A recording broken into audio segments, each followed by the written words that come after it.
about a little reality television drama? Now that they're splitting up, could Jon and Kate soon be -8 on their hit television show? Do the courts actually have the authority to ban the children from participating in filming this show? Let's ask former federal prosecutor Doug Burns and defense attorney Mimi Coffey. This is an interesting case, guys, because they've started discussing whether they should pull the children away from this show, thereby really ending this show. Doug, the question I have is, it obviously comes down to the best interest of the kids, but there's no case history. We can look back in the past and see how reality television affects children, right? No, excellent point, Dave, of course, and that's what we call sort of in the nature of a case of first impression. But let's look at it. Is it in the best interest of the children to go through a divorce?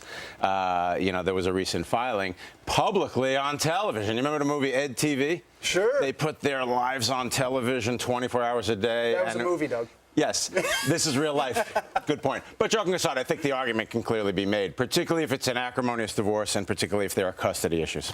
What do you think, Mimi? Could it actually be in the best interests of the kids to keep this show going?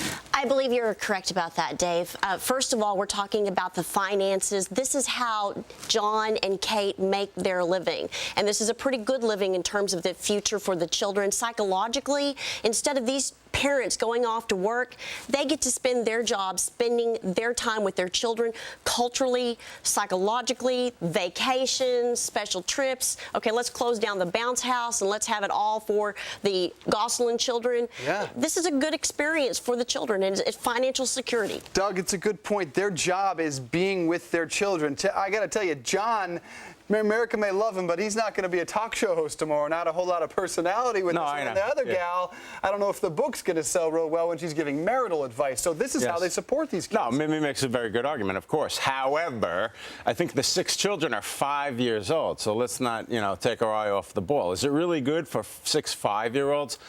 Again, I'm assuming one fact, which is that it's somewhat acrimonious and there's going to be a custody battle. You want to watch your parents battling over the custody of you on Ed TV-like television, even though it was a movie? I say no.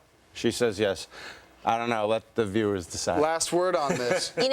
Dave, the real question is, do Jon and Kate really need to get a divorce? And if you go to their official website, Jon talks about how before they got married, he said, let's wait. And she said, no, let's not.